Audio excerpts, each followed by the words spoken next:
Hello, my dear friends. Top of the morning. So glad that you're joining me today. I have a very short candle review for you today from Stonewall Home, and the candle is Sandy Beach. Looks like this. Very happy to talk to you about it. I know it's been a moment. I think it's been over a week since I've been on. Had a lot of work craziness, insanity with a capital I, red letter. And I feel kind of in a state of just moral exhaustion from that.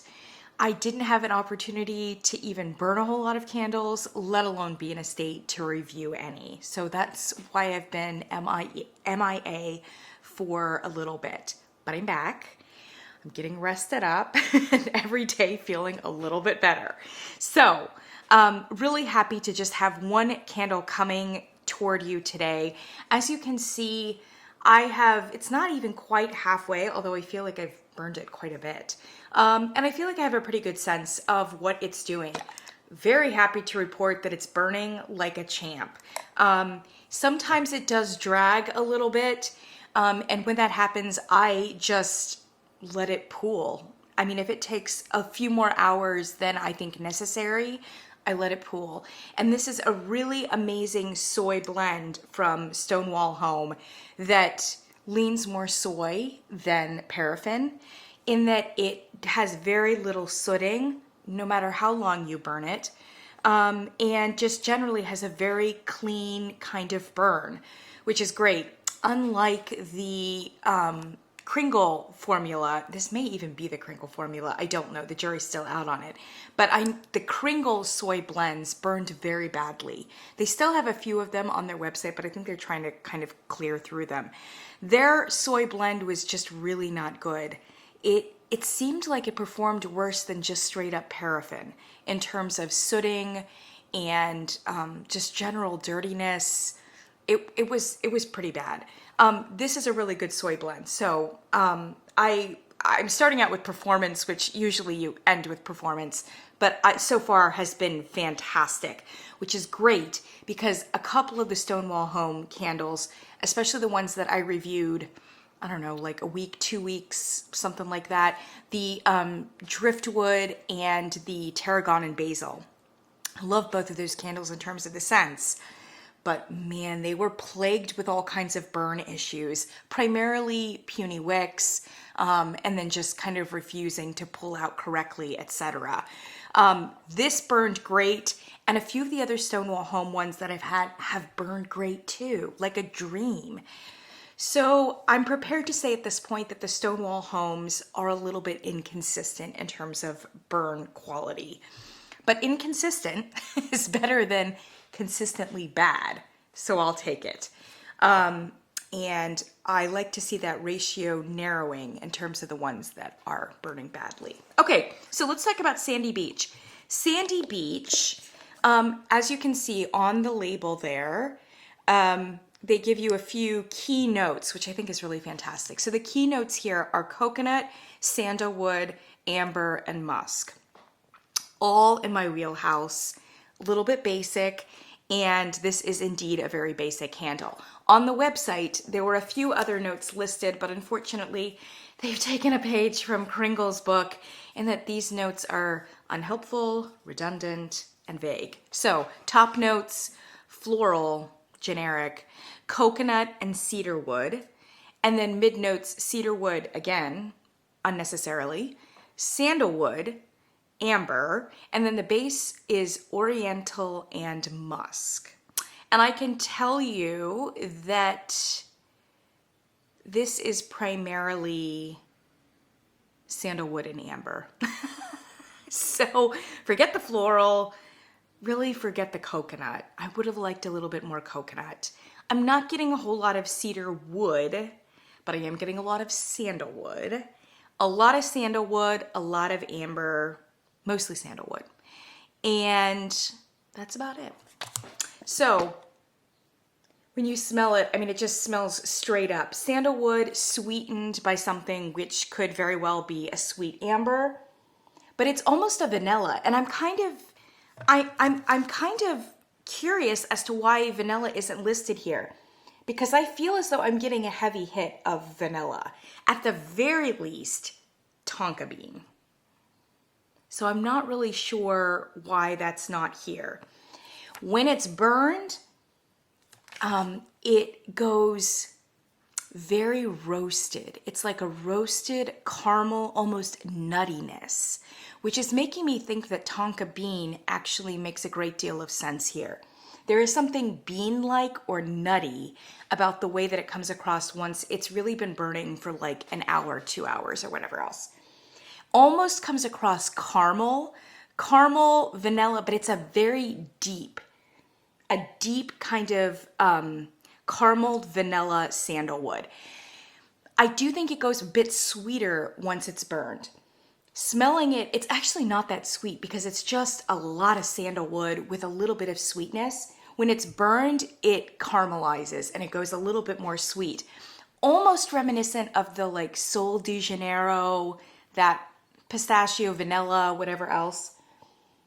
Almost goes that direction, but it's muted. It's soft. It's very linear. I would say basic.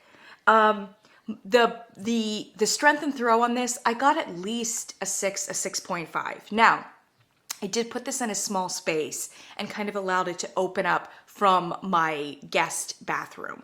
Because on the first couple burns, I did notice that it was a little hard to smell, especially if it was competing in your house with some other kind of fragrance. And honestly, I think it's the nature of the fragrance itself. So vanillas are hard to amplify. Sandalwood can be hard to amplify. Sandalwood is really a mixer. And to have just a true straight up sandalwood candle, yeah, I don't know that there's enough in this that would really amplify, which makes it a great blending candle. But frankly, I wouldn't expect a whole lot more out of it than a 6 or a 6.5. And it does nail a 6 and a 6.5, which is great. It's not less than that. It's not a 5. It's not a 4. So I think it's fantastic for that. It is basic. I feel like it needs a good 2 or 3 other elements to really pop.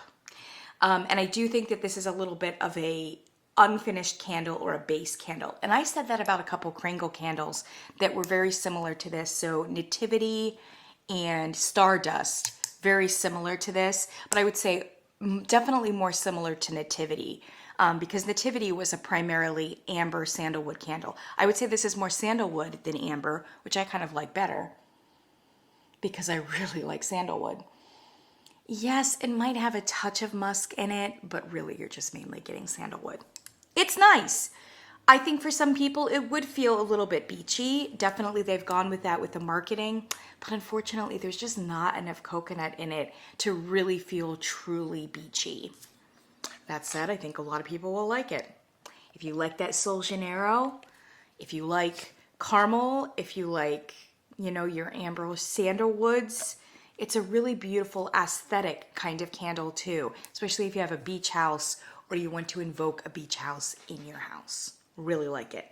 So yeah, I recommend it. I don't know that it blows my mind, but it's a good solid candle. This one blew my mind, which was Maple Cream, and I keep talking about this one. Maple Cream is similar, but it's a lot sweeter. It's a lot more robust because it's got the top notes of maple and honey on top, and then it's got true musk underneath. So it's just amplified on both ends. And you can smell it in the jar. It's just a more complex, nuanced, and a bigger fragrance, even though it's basically a vanilla candle. Okay, that's what I've got for you. Really quick thing, which is today. This is Saturday before Memorial Day. I know a lot of candle companies are doing sales. Stonewall Home, not an exception. Today they sent me an email and they've got their barn sale, which is like, just their sale of everything off their website. They've added a few things and they've dropped the price down to like up to 50%, 65% off, something like that. So of course I checked the candles, and there are a few candles I'm really interested in, and I went ahead and purchased them. So I just reviewed for you in that haul this Village candle, Sugar Plum. Sugar Plum is 50% off. I bought a really huge one of that, I think for $10.99. So This is a fantastic fall candle. Given the sugar plum, you would think it's maybe a holiday candle. This is a fall candle. It's a very berry, deep, masculine kind of berry candle. Perfect for fall. Check it out, $10.99. Highly recommend it. The other one that I would highly recommend is Stonewall Home Driftwood. Gosh, I love Driftwood, and I'm really worried that it's 50% off. Are they clearancing it off? Are they getting rid of it? They can't get rid of it. If they get rid of it, I'm gonna scream. Driftwood is fantastic. Yes, it was plagued with some burn issues, and I don't actually have it because the one that I have, I took to my work office so that I could put it in the crock because of the burn issues. But I'll put a little thing, a picture thing up here. This is what Driftwood looks like. Definitely check it out. I would get the bowl, which has the 3 wicks, because especially when you are worried about some burn issues, having those 3 wicks can sometimes make the difference. Just gives you a little bit more oomph, a little bit of more of a chance that it's going to burn, that it's going to pool, etc. So I would really suggest to you not only this candle, but also in the bowl, the 3 wicks. It's like $9.99 or something like that. Ooh, really check it out. I'm gonna link that down below, as well as the Sugar Plum, because I highly recommend those candles, and I picked up a few others too. There's a Stonewall Home cucumber, a fresh cucumber. I've not tried that, so I'm definitely gonna try that. And there are a few other Village candles on there as well. I even got a gourmand one. This like pumpkin bread one, because I looked at the notes and there was nothing gourmandy in it. Well, I mean, it was, but it was just a lot of like pumpkin and spices. It wasn't like a bread element or something like that. So we'll see, we'll see. Anyway, please look for more reviews from me. Thank you for your patience. I am back, and I will try to be a little bit more regular going forward about reviews. See you in the next one.